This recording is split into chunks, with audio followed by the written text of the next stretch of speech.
கடலூர் மாவட்டத்தில் வந்து போதைப் பொருட்களுக்கு எதிராக, அதாவது குறிப்பாக கஞ்சாவுக்கு எதிராக பல சோதனைகள் செய்து பறிமுதல் செய்திருக்கிறோம். கடந்த வருடம் பார்த்திங்கன்னா 230 கிலோ கஞ்சா பறிமுதல் செய்திருக்கிறோம். நம்ம மாவட்டத்தில் பார்த்திங்கன்னா அதாவது ஆந்திரா, ஒரிசா போன்ற மாவட்டங்கள்லாம் தான் நமக்கு இங்கே வரும். ஸோ இங்கே யார் வந்து அதை வாங்கி விற்பனை செய்கிறார் அப்படின்றத முதற்கொண்டு நம்ம அவர்களை கைது செய்து நடவடிக்கை எடுத்து வருகிறோம்.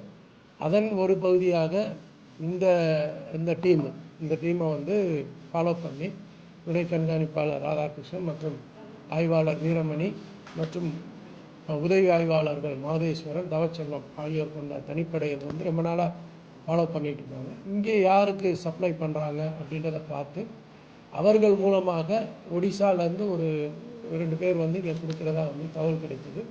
அதன் பேரில் வந்து இன்றைக்கி மார்ச் கேட் பக்கத்தில் அதிகாலை வந்து இந்த ஒடிசாவிலேருந்து வந்த அபிலேஷ்குமார் அவர்களுடன் வந்த ஆலிசா 2 பேர்கிட்ட வந்து இந்த கஞ்சா பொருள் பறிமுதல் செய்யப்பட்டுள்ளது. இது வந்து 21 கிலோ. இது யார் யாருக்கு சப்ளை பண்ணுறாங்கன்னு அவர்களை விசாரணை செய்ததன் பேரில் குட்டி தேவா, சுதாகர், மண்டையோடு சந்துரு, ஸோ இந்த 3 பேருக்கு நெய்வேலி பகுதியிலிருந்து, அதுபோல் ஜீவா என்ற நபர் பண்டோட்டி பகுதியை சார்ந்தவர், அவருக்கு சப்ளை செய்கிறதாக தகவல் கிடைத்தது.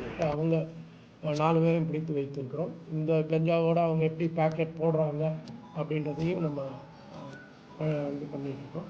ஸோ இதுபோல் வந்து இந்த போதைப் பொருட்கள் குறிப்பாக கஞ்சா வந்து நம்ம மாவட்டத்தில் அங்கங்கே இந்த கிராம கணக்கில் விற்றுக்கிட்டு இருக்காங்க. பட் வர்றது பூரா வந்து ஒடிசா அல்லது ஆந்திரா மாநிலத்திலேருந்து.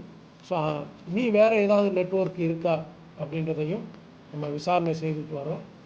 இந்த பிடிபட்டவர்களிடமிருந்தும் மற்றவர்களிடமிருந்தும் இந்த புரோக்கராக செயல்பட்டவர்களும் விசாரணை செய்யப்பட்டு வரும்.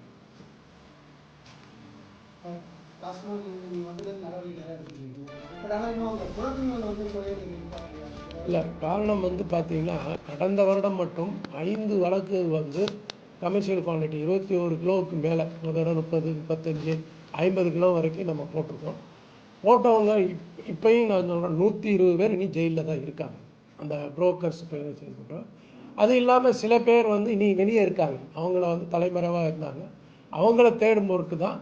பட் கஞ்சாவின் புழக்கம் வந்து முந்தைய விட நல்லா கட்டுப்பாடாக இருக்கிறது. வர நமக்கு தகவல் கிடைத்தவுடன் கிடைச்சதுன்னா கண்டிப்பாக நம்ம அரசு